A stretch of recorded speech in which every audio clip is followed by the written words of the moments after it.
Okay folks, quick video about replacing your grease filters.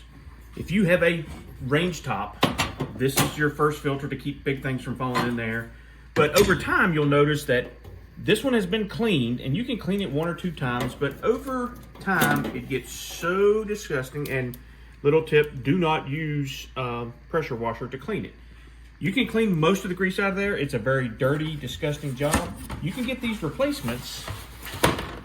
We bought a 2-pack, came conveniently shipped, and what we're gonna do is show you how you put it in. And this is gonna prevent the grease from getting into your motor, making the motor for your fan down here last longer, okay? Perfect fit.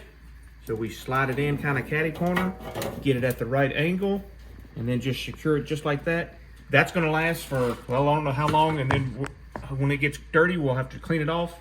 It's gonna last a little while, and then we'll have to get another replacement for it. But great thing to protect your fan motor and keep your kitchen clean.